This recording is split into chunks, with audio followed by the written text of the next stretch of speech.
Now, these door viewers, I'll be honest, I really didn't know these existed. I had no idea that you could get these, and I had no idea you could get them as readily available as these are, because this cost about, this was not expensive. This was, I think it was 29 quid. Really, really cheap bit of kit. It was not expensive. And these basically replace the old-fashioned, you know, the old-fashioned manual door viewers like this one here. The customer was going to ask me to fit this one, but then they bought this one, so this one isn't needed anymore. So, basically, this is it. And what we've got,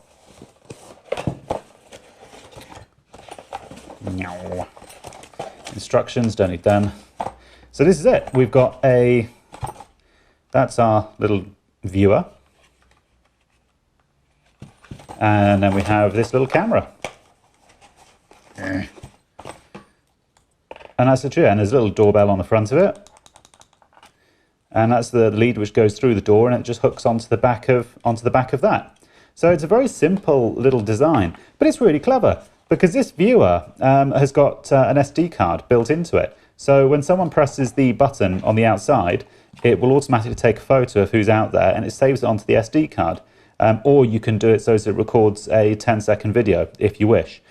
So it's a very good bit of kit. Anyway, so let's get on and fit it and see what we think of it. See what 29 quid in the UK gets you.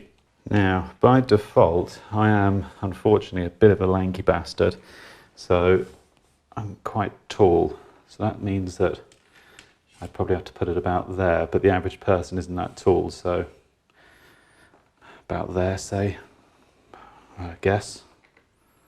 Square.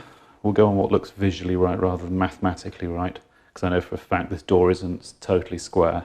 That's below the 5. We'll put it there. And if anybody decides to buy one of these, it's a 16mm spade bit you need to drill through the door, just in case you're wondering. Now, one thing that I have noticed, and it's a good tip to pass on, especially if you're young coming into the industry again, if you're doing anything like this, not necessarily this sort of work, but anything which is going to be, you've got to drill holes through decorative surfaces like this. So we've drilled through the outer side of the door going in, okay? But if you drill through to the inside of the door just until the tip of the spade bit punches through like that, stop there, take the drill out, and then finish on this side drilling through, because that way you'll get a lovely neat finish on the inside of the door. Otherwise, what I've had, and I've had it before, where I just haven't been thinking and I've just boshed the hole from the outside in, or whichever way you're going, and if you just let the spade bit go all the way through, you'll end up with this horrible thing, the spade bit or whatever drill bit it's using, it'll just blow out the inside of the door. And if you're trying to do it on a decorative surface, it's not good. So that's a really good tip. You know, if you're new coming into the industry and stuff, take note of that, because I've done it before myself, where, you know, I've drilled a hole through and it's blown out the inside of something decorative, and then you've got to stand there like a dick and explain to the customer that you basically fucked up. So yeah, just a little tip to note. Okay, so now that our hole through the door has been drilled, what we've got to do is we've got to fix this to the door. Now this is the internal plate which sits on the inside of the door, okay? So the camera just goes through like that, and then that goes on there like that, and basically you've got two sets of these screws. You've got a long set and a short set, depending on obviously on the size, the thickness of the door. So they screw into here like this, from what I gather.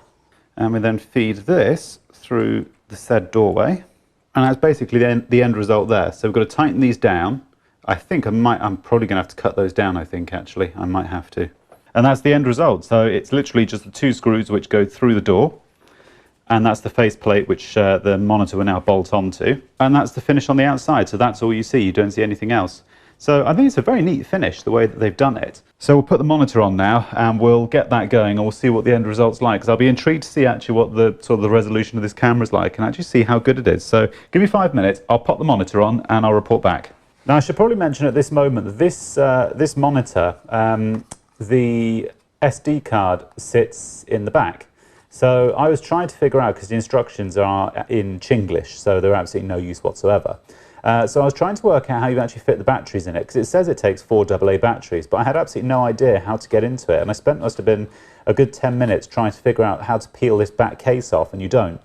All you do, because the instructions don't actually tell you how to do this bit, just put your fingers in the corners here, and this, watch me break it now. That's it, and the cover just comes off, and your SD card just sits in the top there, like so. and you've got 4 AA batteries. It doesn't come with the SD card though, but that's fine. I had a cheap spare one. You don't need a really good quality SD card for this, just a cheap simple one will do. Now for the AA batteries, I'm using these Energizer Industrial.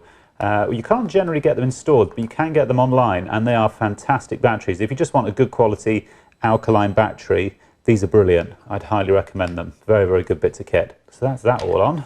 Right, let's go and fit it.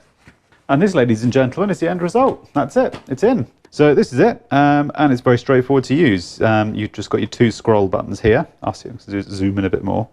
So you've got your 2 scroll buttons, backwards and forwards, so system settings. Night light, I'm not sure what that is. There's nothing in the manual about it, I'm not sure. We'll switch it on, I don't know what it does. Mute, I'm guessing that's for the doorbell facility, date and time. Themes, you can have themes as well, so spring, summer, autumn and winter, which I think is quite cool. We'll go for spring, let's be optimistic. Language, Chinglish. Recording mode.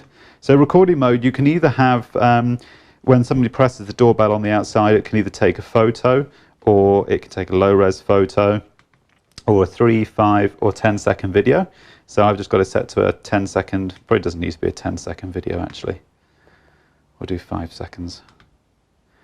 Recording timestamp, that's on. Anti-flicker, backlight time, 15 seconds, that's ample. Visitor records, there's none yet because no one's pressed the doorbell yet. Device info, it's just hardware versions and stuff. And that's it. So it's a very good little bit of kit. You know, it's amazing what you can actually